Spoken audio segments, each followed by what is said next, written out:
Right, so hi, my name's April. I'm a PhD student at Liverpool John Moores. Welcome everybody, thank you for coming. Everybody in the room who I'll probably be coughing at, I apologise. I've given you COVID, no I haven't.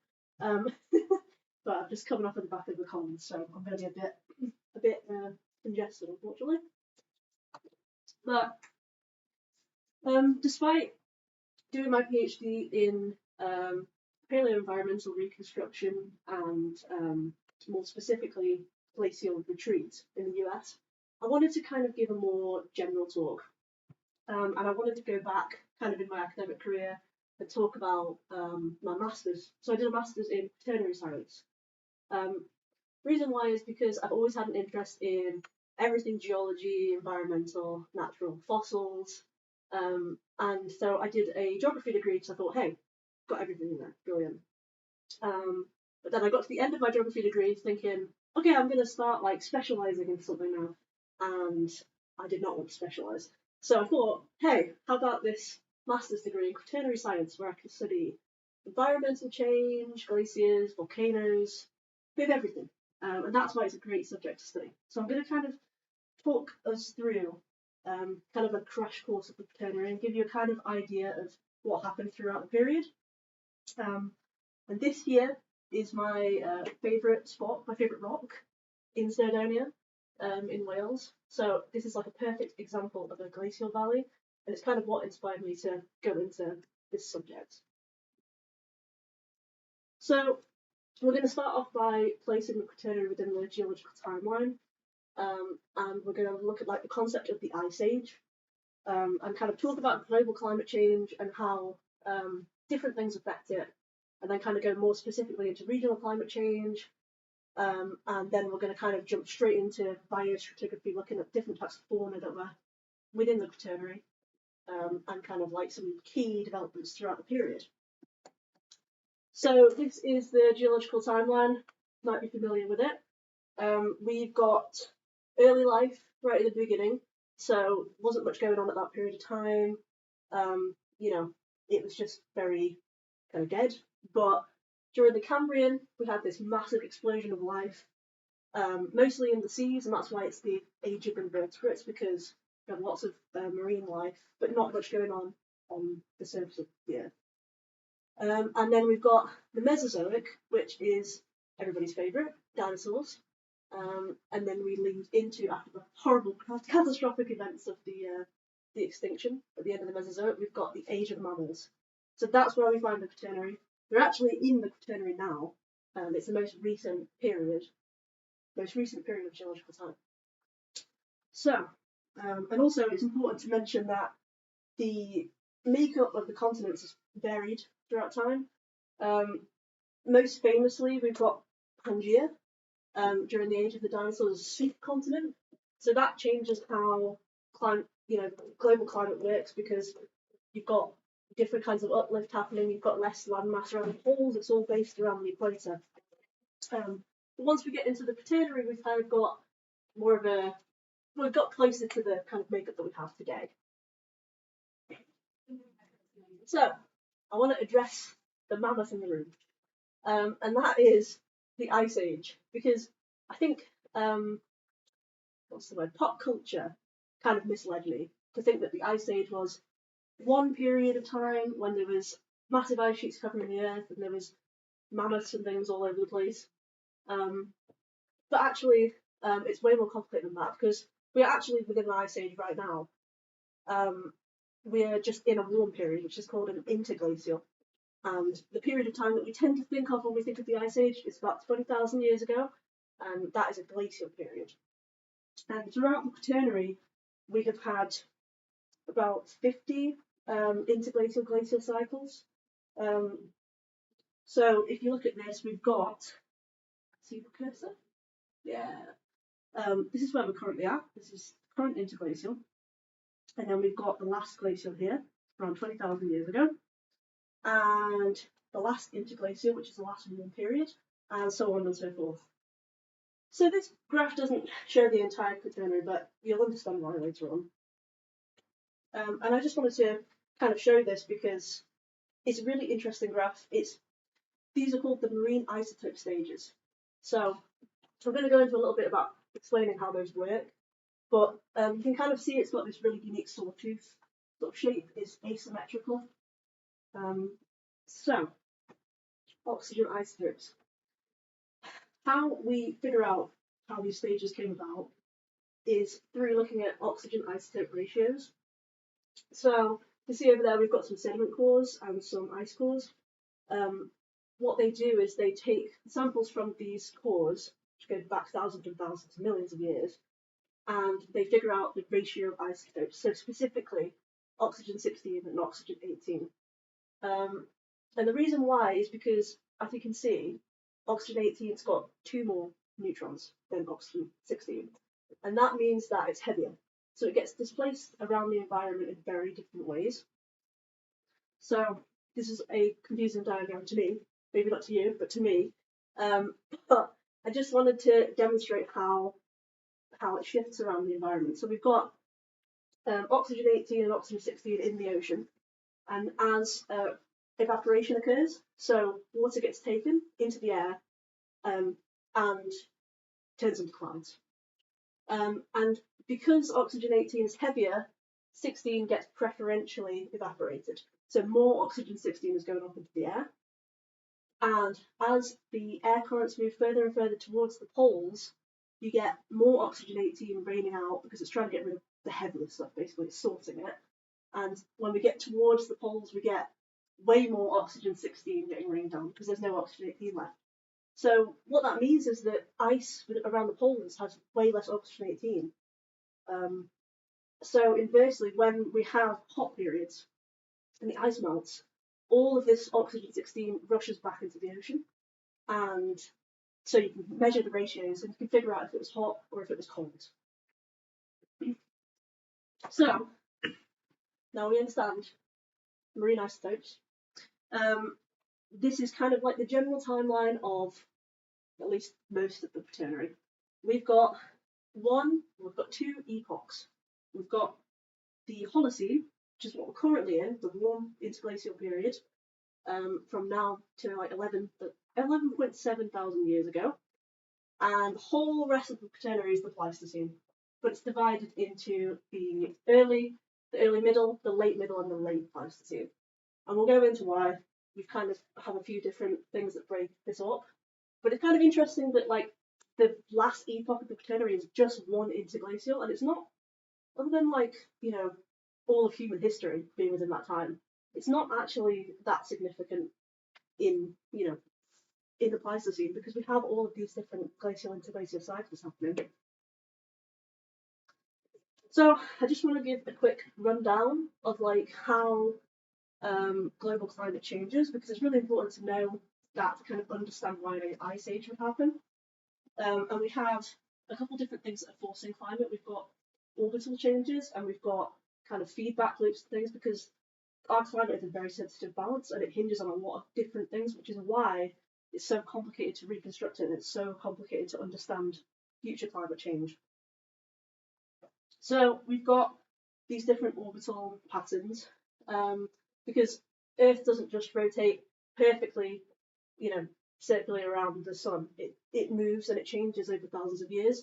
We've got these 3 different orbital patterns, and different ones change climate at different times. But we've got obliquity, which is tilt to the tilt of the Earth as it's moving around the sun. You've got precession, I always get that one wrong, precession, which is how, I find this one hard to explain compared to axial tilt, but it's basically how it wobbles. And then eccentricity, which is how elliptical the orbit is. So sometimes it's going to be round, sometimes it's going to be a bit stretched out. And I think most commonly known, we've got greenhouse gases. So, you know, a lot of people know about greenhouse gases because of climate change now. But it's basically certain things such as methane and carbon dioxide, they're in the atmosphere and they cause heat to get trapped in the atmosphere. So instead of bouncing off solar energy, it actually remains within the atmosphere and that's kind of positive feedback that keeps building up and building up the worse it gets. And it's the same with this as well. So this is albedo, and it's to do with how reflective the Earth's surface is. So if you have lots of ice covering the whole planet and it's all white, it's going to reflect lots of light because it's a light colour it reflects. But if the surface is depleted of ice and it's dark, it's going to absorb a lot of light. It's going to absorb a lot of heat. So you can see why this would be a kind of positive feedback, because the more ice you lose, the more it melts, the quicker it's going to keep melting because it's going to keep getting hotter. And there's other things that can affect the climate too. There's so many other things. I'm not going to go into everything, but it's also like impacts and volcanoes. Volcanoes can, release a lot of dust and sulfur dioxide into the atmosphere, which means it cools down briefly. But then, it's also releasing greenhouse gases, so it's going to increase the temperatures again. So that's kind of like a summary of global climate, but I wanted to kind of also explain how climate changes over the globe, because it gets distributed, heat gets distributed around the globe. So this is the thermohaline circulation, which basically means heat.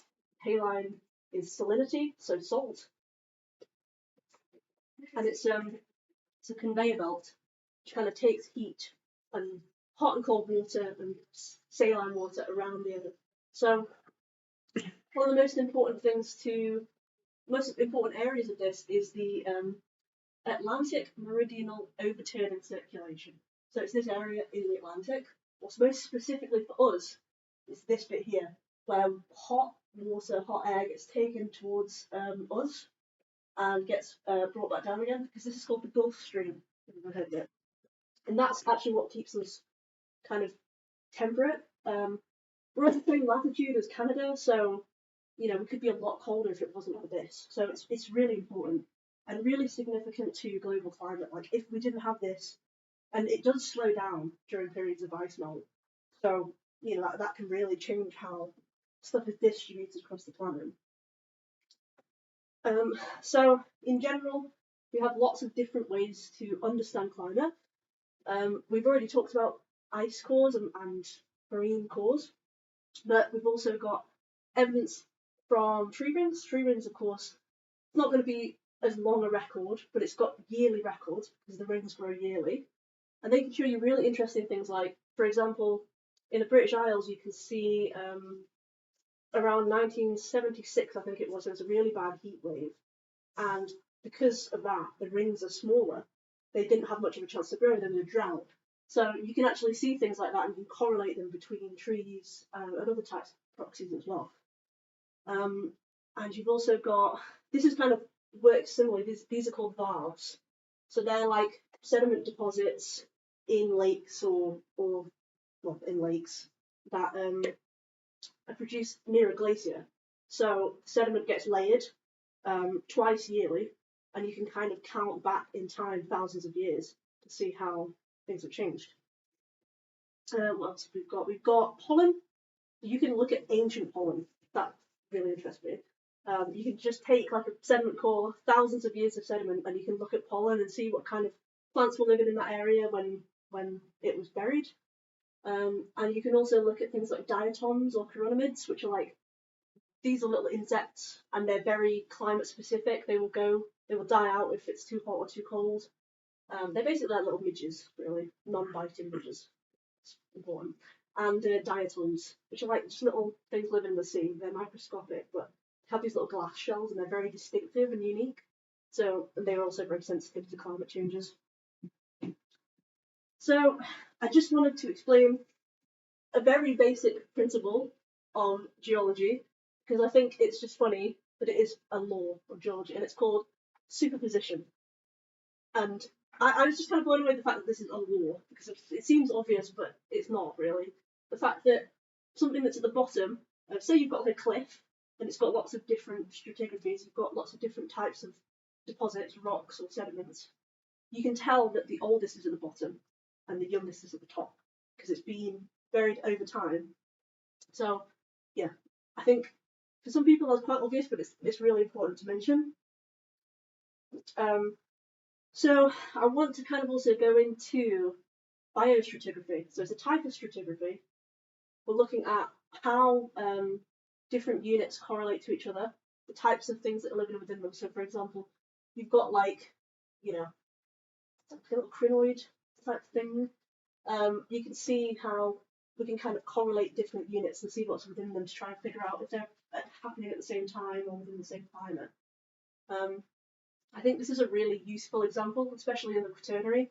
These are bull's teeth, and because they live for such a short time and they evolve so quickly, so they have 30 speciation events every 100 million years, which means that they're constantly evolving to the point where if you can find like a ball in this section, for example, and a ball in this section, you'll be able to tell when they evolved, and you can look at, you know, for example, if you find this bull tooth, you can say, oh well, we know this bull tooth appeared at this point in time and it developed by this much, so you can kind of work out from that what age the geology is surrounding that fossil. And a less specific example, but kind of a good one because it's sort of the trademark beast of the Quaternary, is mammoths. Because mammoths evolved over time during the Quaternary. They started off as southern mammoths, which would eat a lot of soft material. So their teeth didn't need these kind of like strong enamel plates. They weren't having to grind things down so much. But of course, as vegetation became more sparse, or kind of tundra vegetation became more coarse, it had more like shrubs and sedges and things, they had to adapt to survive. They had to grow plates, and they had to. So you can see that, you know, the woolly mammoth, which had its kind of heyday during the last glacial, it's got very developed teeth. So, looking at the timeline again, I kind of just want to go through some of the key events that happened within this period, because I think it's really interesting. I mean, you can't go into everything. It's such a wide topic. I definitely recommend looking more into it because there's so much you can learn. But I just kind of want to give an overview of some of the archaeological finds we've found and paleontology and also the climate. So we're going to set the Pliocene, which is the Pliocene was the epoch before the Pleistocene, so right before the Quaternary started. So relatively to today, it was still, you know, a bit warmer than today, but it was cooling down compared to the Miocene. So we were getting cooler temperatures, but you know, the majority of the Earth was covered with grasslands and savannas.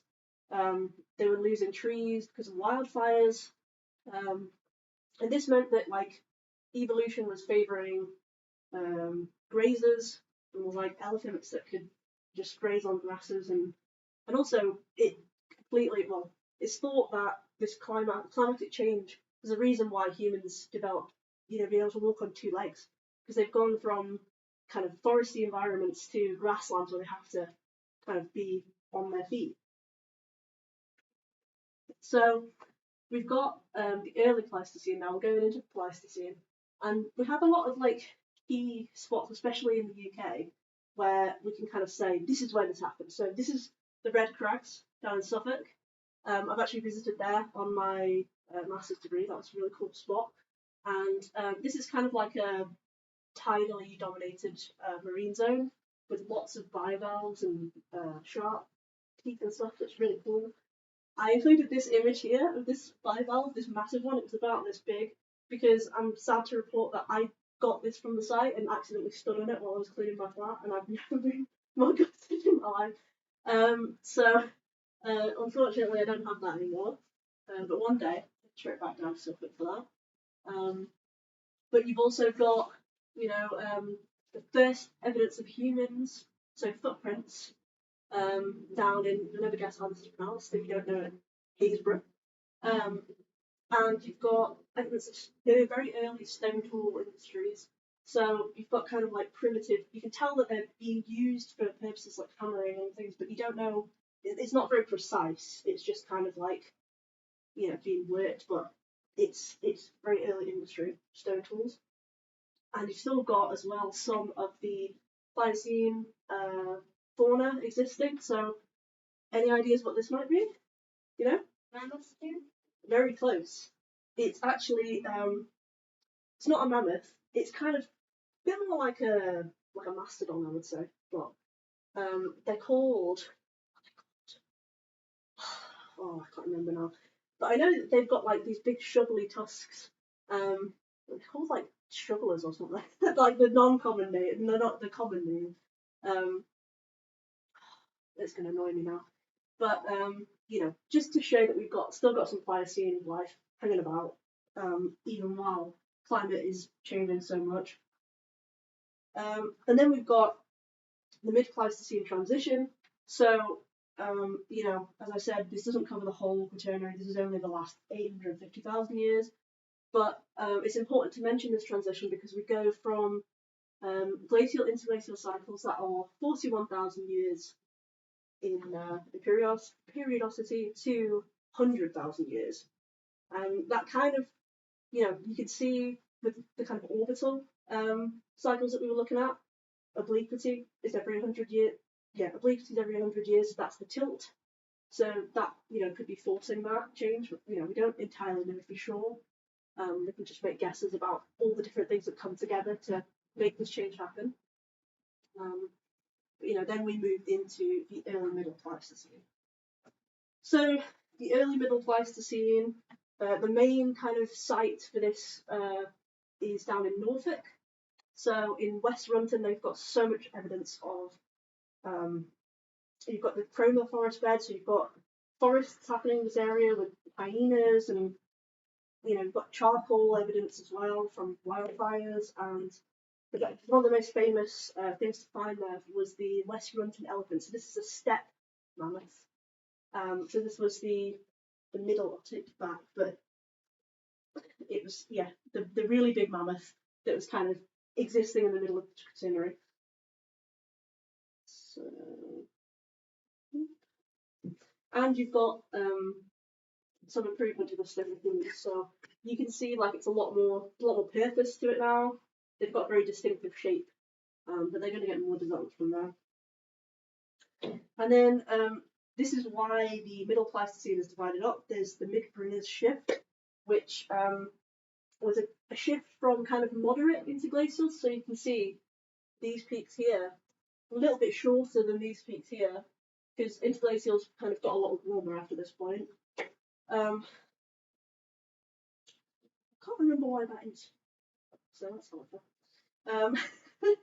But it's important to know because, you know, we can see how things have changed over the last 450,000 years. And then around that time, we've also got the Anglian glaciation.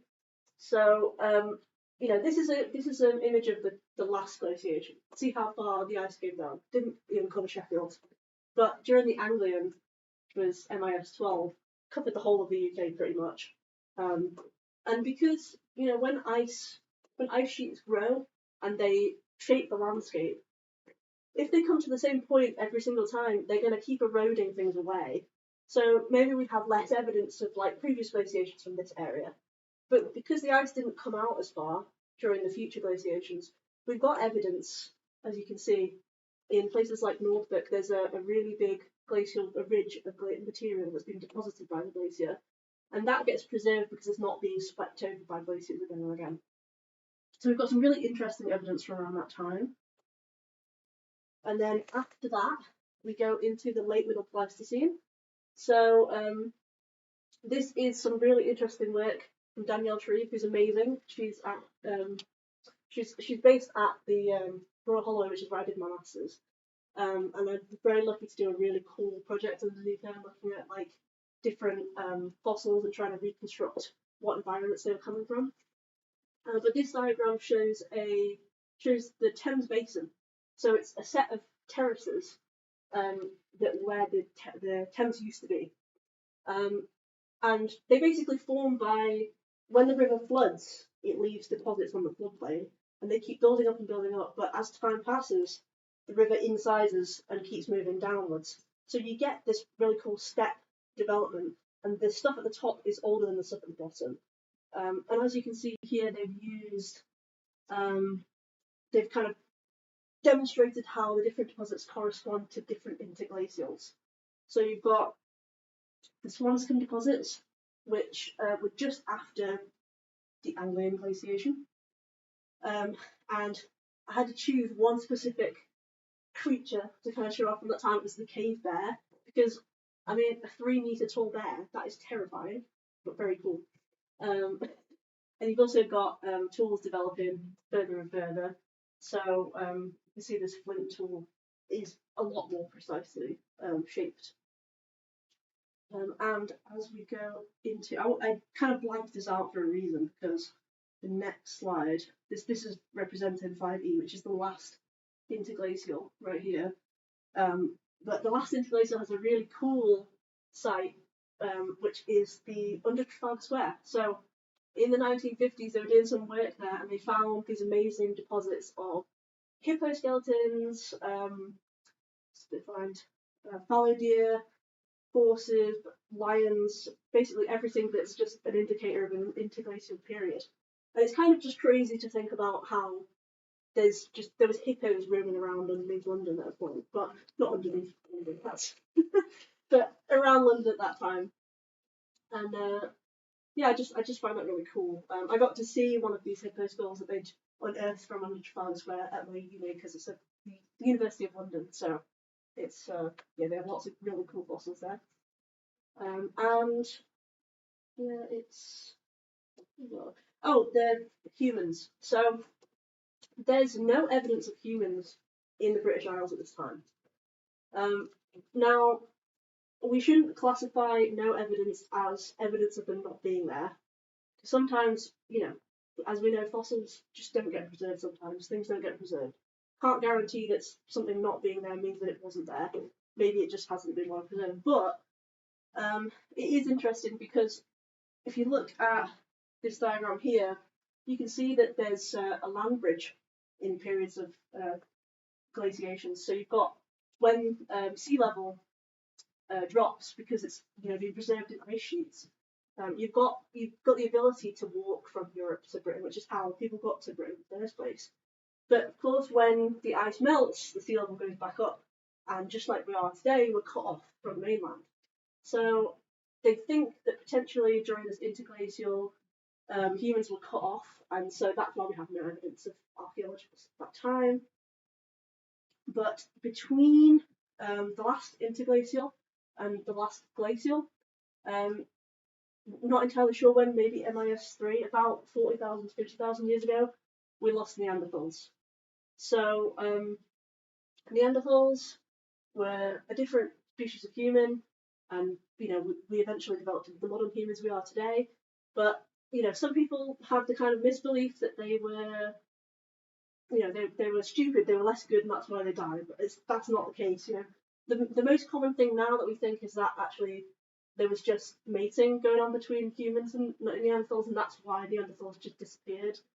Instead of the kind of theory that there was violence and they fought and whatever else.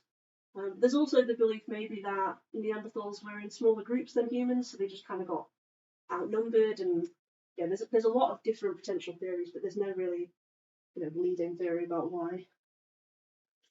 Then we've got the last glacial. So this is about 20,000 years ago, is when we were at our peak of glaciation. So this diagram here is showing how ice was covering the Earth. We've got massive ice sheet over North America, and obviously we're also partially covered as well, and there's a massive ice sheet covering Eurasia. And of course, this was kind of like the heyday of mammoths and woolly rhinos and all the kind of ice age creatures that we think of today.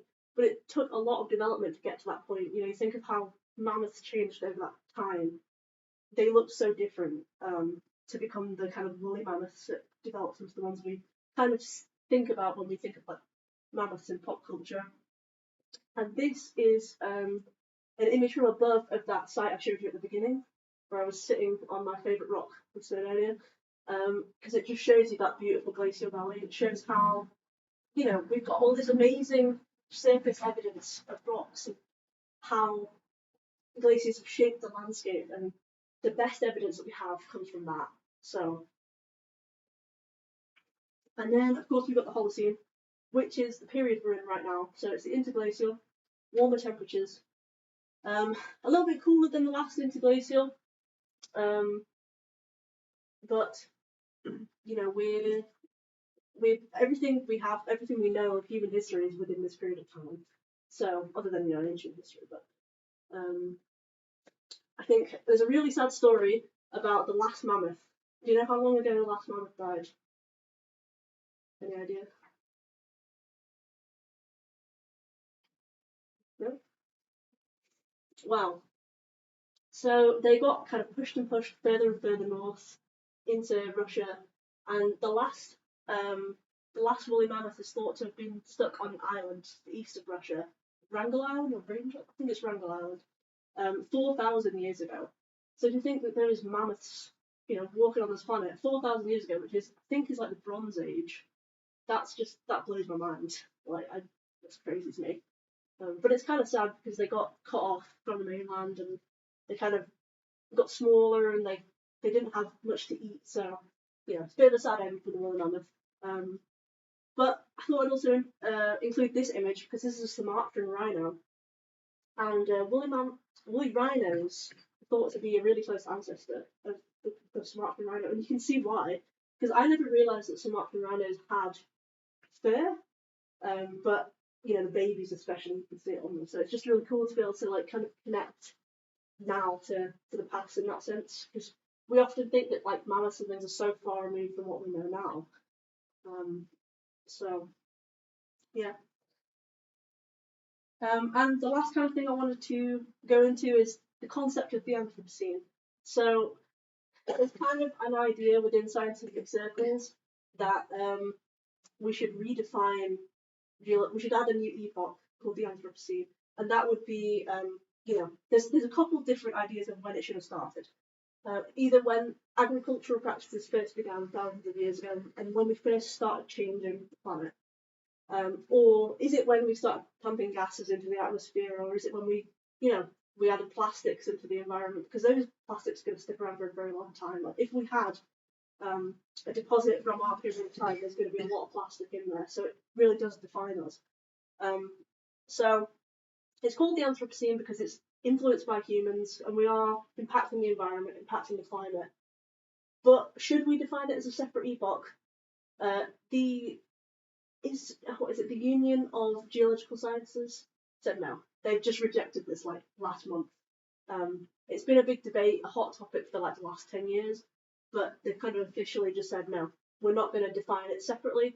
And you can kind of see why, because I mean, when you think about how the Quaternary is separated into two different epochs based on like 50 interglacial glacial cycles and one interglacial right at the end. That is a pretty crazy way to kind of separate things. So why do we study the Quaternary? Well, there's such a wealth of superficial evidence. There's so much we could say about glaciers just from looking at how they shape the landscape, and because it's so recent, you know, we have so much more evidence there. And it's also good so we can understand how glacial interglacial periods work, because we're in this kind of period now. We need to know how the Earth is going to change over time. So we can kind of look for analogues in the past, and we can say, hey, that interglacial was the same temperature as we are now, and it's increased by this much at this time, and what were the kind of factors that made that happen? That's why we research this, because it's good to be able to find these kind of analogues. So, and for me, the reason why I study it is just because it's a bit of everything. It's just fascinating to be able to go from one lecture and do, you know, archaeology and paleontology, but then go to climate and glaciers. So I think everybody should, you know, kind of get interested in the Quaternary if you can. I know dinosaurs are like the hot topic. Everybody loves dinosaurs. I love dinosaurs, but you know, look at the topsoils too, guys. It's really important. So thank you very much for listening. If you have any questions, let me know.